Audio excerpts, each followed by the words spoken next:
Hello दोस्तों, नमस्कार। आप लोगों का एग्री स्टडी 92 में बहुत बहुत स्वागत है। आज हम सॉइल साइंस से संबंधित 30 मोस्ट इंपॉर्टेंट क्वेश्चंस को देखेंगे जो हमारी आने वाली एजीटी की परीक्षा के दृष्टिकोण से अत्यंत महत्वपूर्ण होंगे।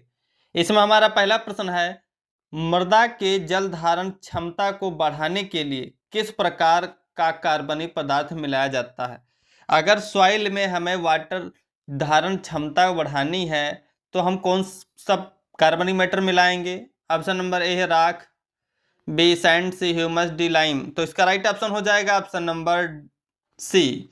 जो ह्यूमस होता है उसको हम मिलाते हैं मृदा में जल धारण क्षमता को बढ़ाने के लिए। अगला प्रश्न देखेंगे, कौन सी मिट्टी भारत में काली मिट्टी के नाम से जानी जाती है।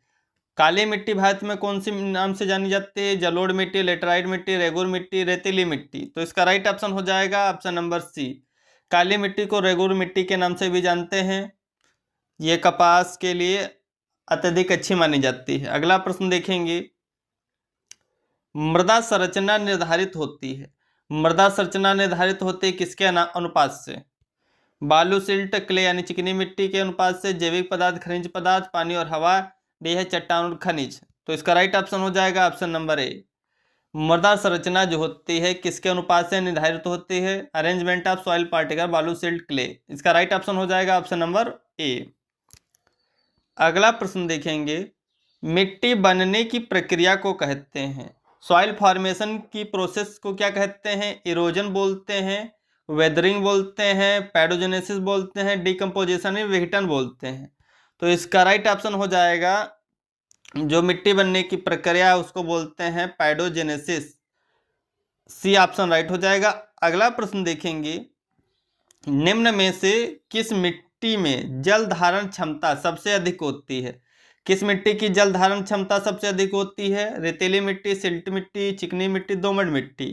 तो इसका राइट ऑप्शन हो जाएगा ऑप्शन नंबर सी। जो चिकनी मिट्टी होती है इसकी जल धारण क्षमता सर्वाधिक होती है। अगला प्रश्न देखेंगे, मृदा में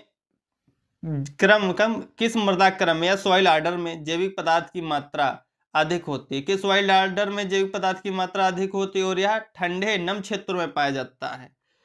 कौन सा कह सकते हैं सॉइल आर्डर है जो ठंडे नम क्षेत्रों में पाया जाएगा और ऑर्गेनिक मैटर की मात्रा ज्यादा होगी। Option number alfisol, B mollisol, C spodosols, D aridisols. तो इसका राइट ऑप्शन हो जाएगा ऑप्शन नंबर सी। जो स्पोडोसोल होते हैं वो ठंडे नम क्षेत्रों में पाए जाते हैं, जैविक पदार्थ की मात्रा अधिक होती है। अगला प्रश्न देखेंगे, अधिकांश फसलों पौधों के लिए उपयुक्त पीएच सीमा है। अधिकांश फसलों या पौधों के लिए उपयुक्त पीएच मान है 4.5 से 5.5, 5.5 से 6.5, 6 से 7.5, 7.5 से 8.5 पीएच स्केल। तो इसका राइट ऑप्शन हो जाएगा ऑप्शन नंबर सी। 6 से 7.5 जो पीएच होता है अधिकांश फसलों या पौधों के लिए उपयुक्त पीएच मान माना जाता है। अगला प्रश्न देखेंगे, केशिका जल जिसे बोलते हैं कैपिलरी वाटर पौधों के लिए अनुपलब्ध होता है या पौधों के लिए आसानी से उपलब्ध होता है। से जल वाष्पित होता है या मिट्टी के कणों से दृढ़ता से बंधा रहता है। तो इसका राइट ऑप्शन हो जाएगा ऑप्शन नंबर बी। जो कैपिलरी वाटर होता है केशिका जल वह पौधों के लिए आसानी से उपलब्ध होता है। अगला प्रश्न देखेंगे, सबसे छोटा मृदा कण आकार किसका होता है। सबसे छोटा मृदा कण आकार किसका होता है। बालू, सिल्ट, क्ले या चिकनी मिट्टी, कंकड़। तो इसका राइट ऑप्शन हो जाएगा option number C. Clay soil जो होती है इसमें सबसे छोटे मृदा कण होते हैं। अगला प्रश्न देखेंगे, मृदा संरचना सॉइल स्ट्रक्चर का तात्पर्य। सॉइल स्ट्रक्चर क्या होता है। अरेंजमेंट ऑफ सॉइल पार्टिकल, यानी ऑप्शन नंबर ए है मृदा कणों का समुच्चय में क्रमबद्ध होना। बी मिट्टी की बनावट, सी मृदा रंग, सी रासायनिक संगठन। तो इसका राइट ऑप्शन हो जाएगा option number A. Arrangement of soil particle या मृदा कणों का समुच्चय में क्रमबद्ध होना सॉइल स्ट्रक्चर कहलाता है। अगला प्रश्न देखेंगे, मृदा का मूल पदार्थ यानी पेरेंट मटेरियल किससे बना होता है। मृदा का मूल पदार्थ किससे बना होता है। केवल चट्टानों से या चट्टानों जैविक पदार्थों से, सेडिमेंट यानी तिलछट से या केवल जल से। तो इसका राइट ऑप्शन हो जाएगा ऑप्शन नंबर बी। जो पेरेंट मटेरियल होता है मृदा का वह चट्टानों और जैविक पदार्थों से बनता है। अगला प्रश्न देखेंगे, मृदा में पोषक तत्वों की छत किस प्रक्रिया से होती है। मृदा में पोषक तत्वों की छत किस प्रोसेस से होती है। लीचिंग है, केशिकत्व है, इन्फिल्ट्रेशन है, एब्जॉर्प्शन यानी अवशोषण है। तो इसका राइट ऑप्शन हो जाएगा लीचिंग। लीचिंग के द्वारा पोषक तत्वों की क्षति अत्यधिक मात्रा में होती है सॉइल से। अगला प्रश्न देखेंगे, निम्नलिखित में से कौन प्राथमिक माइक्रोन्यूट्रिएंट्स है? कौन मैक्रोन्यूट्रिएंट्स है? प्राइमरी मैक्रोन्यूट्रिएंट्स एनपीके सीएमजीएस जो होते हैं वो प्राइमरी मैक्रोन्यूट्रिएंट्स होते हैं। इसका राइट ऑप्शन हो जाएगा ऑप्शन नंबर सी, पोटेशियम। अगला प्रश्न देखेंगे, मृदा लवणता यानी सेलिनिटी को मापने के लिए किस यंत्र का प्रयोग किया जाता है? मृदा लवणता किसे मापते हैं? पीएच मीटर से, टेंसियोमीटर से, विद्युत चालकता मीटर से, थर्मामीटर से? तो इसका राइट ऑप्शन हो जाएगा ऑप्शन नंबर सी, जो विद्युत चालकता मीटर होता है इसे मृदा लवणता को मापते हैं। अगला प्रश्न देखेंगे, कैल्शियम कार्बोनेट से भरपूर मिट्टी को क्या कहते हैं? कैल्शियम कार्बोनेट से भरपूर मिट्टी क्या कहलाएगी? अम्लीय मिट्टी, क्षारीय मिट्टी, लवणीय मिट्टी, सोडिक मिट्टी? तो इसका राइट ऑप्शन हो जाएगा ऑप्शन नंबर सी, जो क्षारीय मिट्टी होती है वो कैल्शियम कार्बोनेट से भरपूर मिट्टी होती है। अगला प्रश्न देखेंगे, उपमृदा यानी सब सॉइल किस क्षितिज या होरिजोन को कहते हैं? ओ होरिजन को बोलेंगे, ए होरिजन या बी होरिजन या सी होरिजन या क्षितिज? तो इसका राइट ऑप्शन हो जाएगा ऑप्शन नंबर सी, जो बी होरिजन या क्षितिज होता है उसे सब सॉइल बोलते हैं। अगला प्रश्न देखेंगे, वह सबसे ऊपरी मृदा परत जिसमें जैविक पदार्थ अधिक होता है? वह सबसे ऊपरी मृदा परत जिसमें कार्बनिक मैटर ज्यादा होता है, ए होरिजन बोलते हैं, ओ होरिजन या बी होरिजन, आर होरिजन? तो इसका राइट ऑप्शन हो जाएगा ऑप्शन नंबर बी, ओ होरिजन या क्षितिज जो होता है उसमें ऑर्गेनिक मैटर अत्यधिक मात्रा में होते हैं। अगला प्रश्न देखेंगे, लगातार फसल उगाने से मृदा उर्वरता के क्षरण को क्या कहते हैं? जब लगातार फसलें सॉइल में उगाते हैं तो सॉइल फर्टिलिटी का ह्रास होता है, उसे क्या बोलते हैं? लवणीकरण बोलेंगे, सेलेनाइजेशन, बी मरुस्थलीकरण, डिजर्टिफिकेशन, सी मृदा थकावट यानी सॉइल एग्जॉस्शन, सी है मृदा अपरदन यानी सॉइल इरोजन? तो इसका राइट ऑप्शन हो जाएगा, लगातार फसल उगाने से मृदा उर्वरता में जो कमी होती है उसको बोलते हैं मृदा थकावट या सॉइल एग्जॉशन।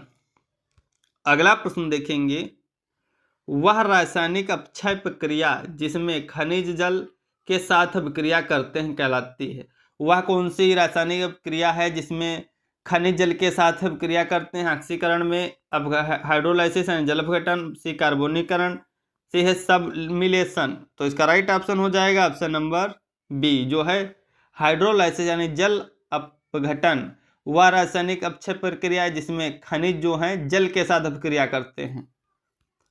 अगला प्रश्न देखेंगे, दोमट मिट्टी इसे बोलते हैं लोमी सॉइल किसका मिश्रण है? दोमट मिट्टी किसका मिश्रण है? केवल चिकनी मिट्टी और सिल्ट का, केवल बालू सिल्ट, बालू सिल्ट और चिकनी मिट्टी, केवल बालू और चिकनी मिट्टी? तो इसका राइट ऑप्शन हो जाएगा ऑप्शन नंबर सी, दोमट मिट्टी या लोमी सॉइल जो है बालू सिल्ट और चिकनी मिट्टी का मिश्रण है।